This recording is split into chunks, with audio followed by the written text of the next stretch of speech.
여러분 안녕하십니까? 뉴스데스크 충북 소식입니다. 내란 우두머리 혐의를 받고 있는 윤석열 전 대통령에 대한 형사재판이 시작되면서 내란 선전과 선동 혐의에 대한 경찰 수사도 속도를 내고 있습니다. 충북에서는 김영환 지사와 윤갑근 변호사 등 4명이 고발을 당했는데 실제 소환 조사까지 이어질지 주목됩니다. 전효정 기자가 보도합니다.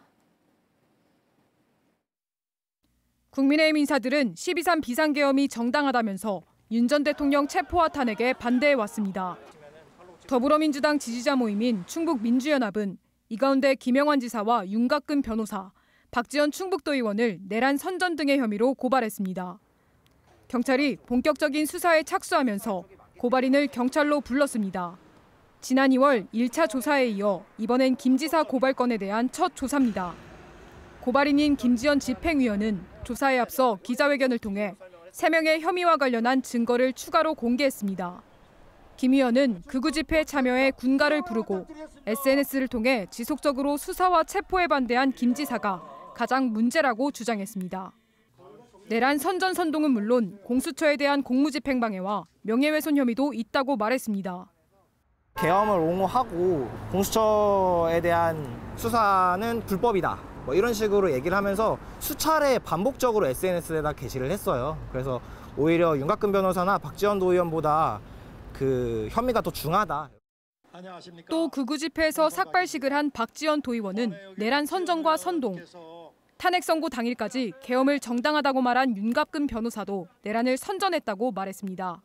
국헌을 수호할 책임이 있는 대통령께서 헌법상의 권한인 비상대권을 법의 테두리 내에서 행사한 것이 전부입니다. 고발인 조사가 끝나면서 수사에도 속도가 붙고 있습니다. 경찰이 내란 선전과 선동 혐의로 김 지사를 비롯한 유력 정치인들을 소환해 조사할지가 관심사입니다. 법리 검토가 까다롭고 전국에 유사한 고발 사건들이 많아 결론을 내리기까지 상당한 시간이 걸릴 것으로 예상됩니다. 경찰 관계자는 향후 소환 조사 계획에 대해 수사 중인 사안이라 관련된 내용을 확인해 줄 수 없다고 말했습니다. 이에 대해 충청북도 관계자는 고발하는 것은 자유라면서 불쾌감을 내비쳤지만 경찰의 판단을 지켜보고 필요하다면 적극 협조하겠다고 답했습니다. 내란을 선동한 혐의로 엄태영 의원을 고발한 진보당에 대한 고발인 조사는 오는 24일 진행됩니다. MBC 뉴스 전유정입니다. 충북 지역의 시공능력 평가에서 1위를 차지했던 대응건설이 회생 절차를 밟습니다. 서울회생법원 회생 일부는 코로나19 사태 이후 원자재 가격과 인건비의 급격한 상승, 부동산 경기 침체로 인한 수요 감소 등으로 인해 자금 유동성이 악화됐다며 대응건설의 회생 절차 개시를 결정했습니다. 재판부가 별도 관리인을 선임하지 않아 현 대표가 회사를 경영하게 됩니다. 회생계획안 제출 기한은 오는 9월 4일까지로 법원은 제출된 계획안으로 회생 또는 파산을 결정하게 됩니다. 청주국제공항 거점 항공사 에어로케이가 중국 칭다오 정기편 취항을 확정했습니다. 다음 달 26일부터 매일 운항하며 평일엔 오전 8시 5분 청주를 출발해 낮 12시 35분에 돌아오는 일정이며 주말엔 밤 8시 30분에 출발해 다음 날 새벽 1시 30분에 돌아옵니다. 칭다오 직항 노선은 인천과 부산 두 곳에서만 운항 중으로 청주가 세 번째 공항이 됩니다. 에어로케이는 운수권이 필요 없는 중국 내 항공 자유화 지역을 위주로 노선을 더 늘릴 계획입니다. 지난달 옥천에서 큰 산불을 낸 80대 남성이 입건됐습니다. 옥천군 특별사법경찰은 지난달 23일 옥천군 청성면의 농경지에서 농업 부산물을 태우다 산불을 낸 혐의로 83살 남성을 불구속 입건했습니다. 옥천군은 쓰레기 소각이 발화 원인이라는 현장 감식 결과와 손이 시려 불을 붙였다는 진술을 토대로 이 남성을 검찰에 송치할 예정입니다. 당시 이 산불로 옥천군 청성면과 영동군 용산면의 산림 34헥타르가 불에 탔습니다.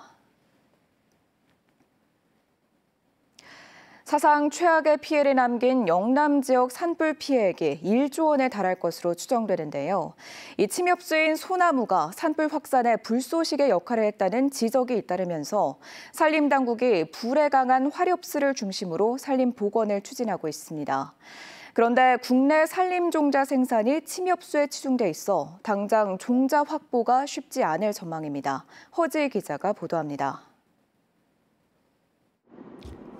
2016년 산불로 산림 54헥타르가 소실된 충주 수안보 일대. 불은 산등성이를 타고 경계면인 살미면까지 번졌고 주부를 잡는 데만 18시간 넘게 걸렸습니다. 그리고 1년 뒤 산림청은 피해지 10헥타르에 복원을 하겠다며 소나무를 심어놨습니다.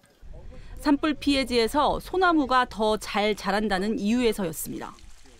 또 다른 적합수종으로 꼽혔던 화렵수인 굴참나무는 당시 수급이 어렵다는 이유로 제외됐습니다. 국내 최대 규모의 산림 우량종자를 생산하는 국립산림품종관리센터 충주 최종원. 이곳의 종자 생산 역시 침엽수에 치중돼 있습니다. 지난 3년 동안 생산된 종자 24.7톤 가운데 낙엽송 같은 침엽수 종자만 20.5톤, 83%가 넘습니다. 침엽수가 축구장 4만 7천 개에 조림할 수 있는 반면 화렵수를 심을 수 있는 면적은 축구장 10,000개 정도에 불과합니다. 우리 산림당국이 1960년대 녹화 사업 이후 이른바 쓸모 있는 나무, 즉 목재를 생산할 수 있는 경제수목 조성에 집중했기 때문입니다. 문제는 불이 튀면 나무가 끝까지 타는 수관화가 쉬운 침엽수는 기후변화와 산불 등 산림재난에 대응이 쉽지 않다는 데 있습니다. 이게 수관화가 되는 순간은 어디로 튈지 모릅니다. 어디로 파편이 튈지. 파편이 튀는 순간 그거는 기름덩어리 파편이거든요. 이 때문에 수종 다변화를 위해 10년 전부터 화렵수 최종원 비중을 넓혀가고 있는데 실제 종자 채취까지는 10수년의 시간이 더 필요합니다. 산림 자원의 효율적인 이용을 뒷받침할 수 있는 측면에서 화렵수 확대가 필요하다고 생각합니다. 굴참나무, 불가시나무, 종가시나무 등 화렵수 최종원을 전국적으로 30헥타 이상 확대해서 조성할 계획이 있습니다.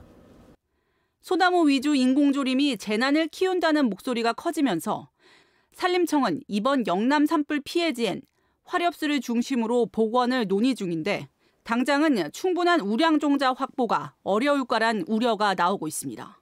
MBC 뉴스 허지입니다. 지난달 코레일이 엘리베이터 공사를 이유로 충주역 휠체어 좌석 예매를 막았다는 보도를 한 MBC 충북 김은초 기자가 제3회 장애인 권리 보도상을 수상했습니다. 전국 장애인 차별철폐연대는 오늘 기념식을 열고 해당 보도가 지역에서 외면받는 목소리를 전국 의제로 확장하는 데 큰 힘이 되었다면서 언론의 장애인에 대한 사회적 역할을 실천한 사례로 평가된다고 수상 이유를 밝혔습니다.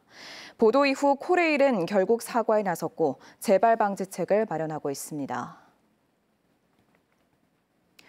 청주 원도심 일원에서 다음 달 31일부터 이틀 동안 개최 예정이었던 청주 국가유산 야행이 일주일 연기됐습니다. 청주시는 6월 3일 치러지는 대통령 선거 일정을 고려해 야행 일정을 늦추고 대신 행사 기간을 6월 6일부터 8일까지 사흘로 연장했습니다. 청주시는 행사 기간이 하루 더 늘어난 만큼 더욱 풍성하고 다채로운 행사를 진행하겠다고 밝혔습니다. 충주고등학교에 새롭게 조성된 시청각실 반기문 홀이 오늘 개관했습니다. 충주고 동문인 반기문 전 유엔 사무총장은 개관식에 참석해 학교 발전기금 1,000만 원을 기탁했습니다. 24억 원이 투입된 충주고등학교 시청각실은 문화행사를 비롯한 다목적 공간으로 활용될 예정으로 명칭 공모를 통해 반기문 홀로 이름이 지어졌습니다. 농협충북본부가 영농지원 발대식을 열고 농촌 일손 돕기에 나섰습니다.